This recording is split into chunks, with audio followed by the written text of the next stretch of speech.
shadows in the white room. The waiting room was quiet, the hum of fluorescent lights blending with the distant ticking of a clock.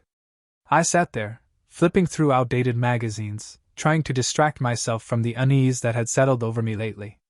Anna, my wife of 7 years, had been experiencing unexplained fatigue and persistent headaches. Concerned, I had encouraged her to see a therapist, and that's how she ended up with Dr. Michael Jensen, a seasoned therapist with a reputation for his compassionate approach. At first, everything seemed normal. Anna attended her sessions regularly, and I appreciated her taking steps to address her health. But over the past few months, subtle changes began to surface. She became more distant, often lost in thought even when we were together. Her phone, once always by her side, was now tucked away, and she grew protective of her privacy in ways that felt foreign to our relationship. One evening, as I was tidying up the house, I noticed Anna was unusually late returning from her appointment. When she finally walked through the door, her eyes held a strange light, a mix of exhilaration and something else I couldn't quite place. She brushed off my concerns with a tired smile, but the seed of doubt had been planted. Unable to quell my curiosity, I decided to look into Dr. Jensen. His office was in a sleek building downtown, the kind that exuded professionalism and discretion.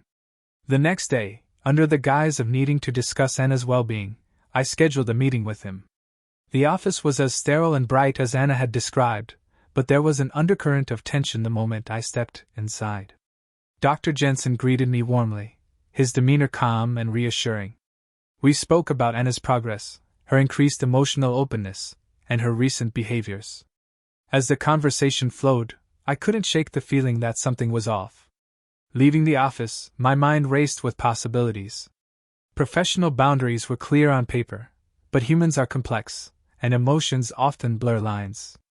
Determined to get to the bottom of it, I attended one of Anna's sessions unannounced. Hiding in the hallway, I watched through the slight gap in the door. Dr. Jensen listened intently, his responses measured and empathetic. Then Anna laughed, a genuine, unguarded laugh that she rarely showed in our interactions. They shared a moment of shared understanding, a connection that went beyond typical therapist-patient rapport. The revelation hit me like a tidal wave. Betrayal, in its many forms, is a heavy burden to bear. Confronting Anna was inevitable. That evening, I approached her with a mixture of hurt and determination. "Anna, we need to talk," I began, my voice steady despite the turmoil inside. She looked up, her eyes meeting mine with a flash of fear and remorse. "I know," she whispered. "I've been confused. Dr. Jensen has been helping me more than I expected." Tears welled up in my eyes as the truth settled between us. It wasn't just about infidelity in the traditional sense. It was the emotional distance, the unmet needs, and the vulnerabilities that had been exposed and exploited. "We need to figure out what this means for us," I said softly, reaching out to hold her hand. "Maybe we need counseling together." Anna nodded, her own tears reflecting the pain of our fractured trust. "I don't want to lose us," she replied. In the weeks that followed, we sought therapy, navigating the murky waters of our relationship with honesty and commitment. It wasn't easy. Trust once broken takes time to rebuild, but the incident with Dr. Jensen became a catalyst for deeper understanding and renewed connection. As the seasons changed, so did we. The shadows that had once loomed large in our lives began to lift, replaced by the light of mutual support and unwavering love. While the pain of betrayal never fully vanished, it served as a reminder of our resilience and the strength of the bond we shared.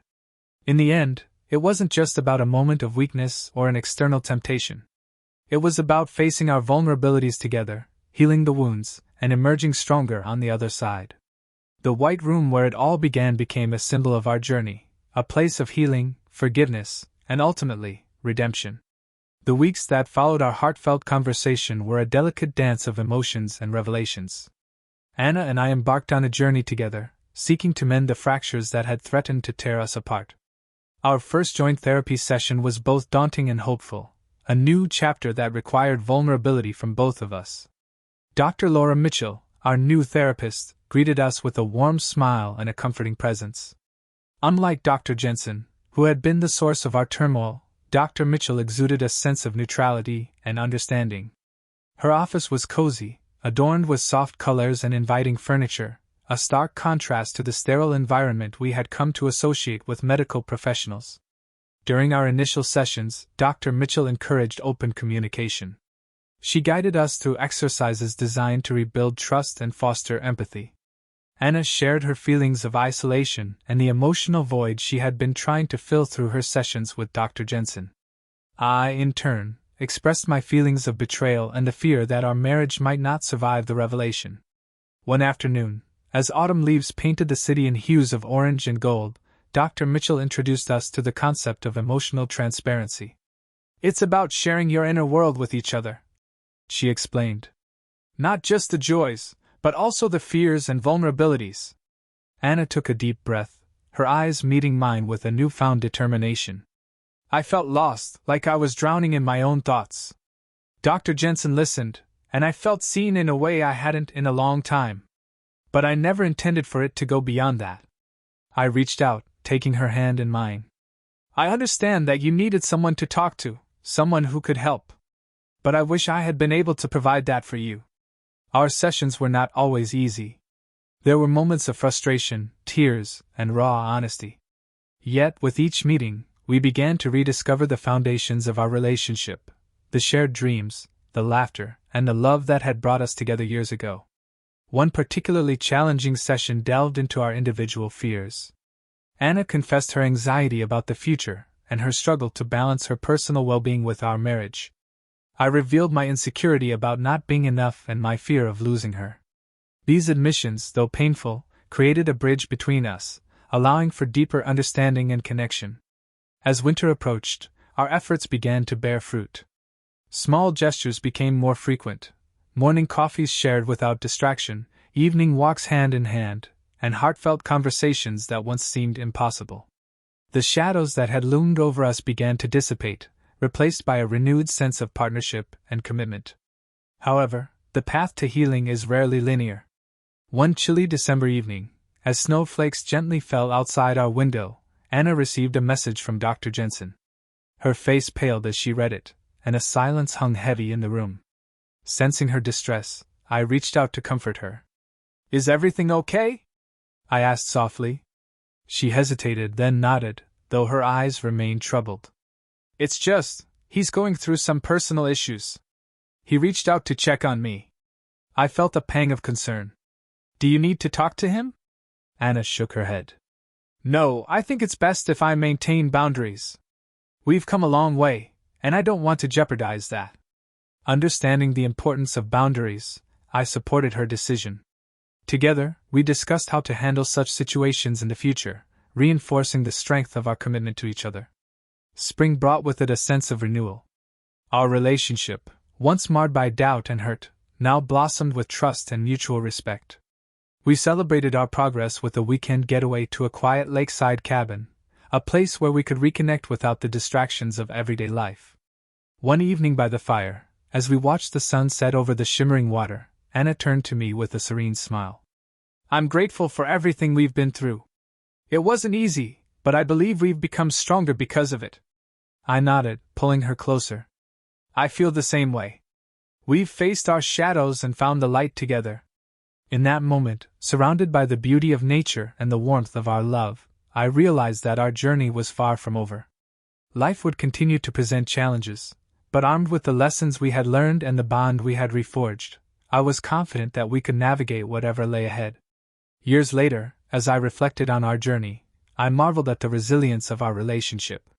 The betrayal that once threatened to dismantle our marriage had, paradoxically, become the catalyst for deeper understanding and connection. Anna and I continued to prioritize our emotional well-being, attending occasional therapy sessions to ensure that we remained aligned and supportive of each other's needs. Dr. Jensen remained a figure from our past, a reminder of the fragility of trust and the importance of open communication. We had moved forward, but the lessons learned from that difficult time stayed with us, guiding our actions and decisions.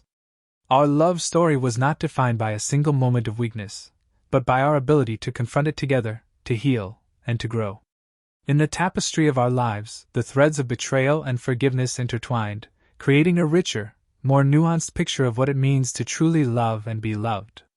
As I watched Anna laugh with our friends at a gathering, her happiness a testament to the work we had put into our marriage, I felt a profound sense of gratitude. We had weathered the storm, and in doing so, had discovered a deeper, more enduring love, one that was capable of overcoming the darkest of shadows and basking in the brightest of lights.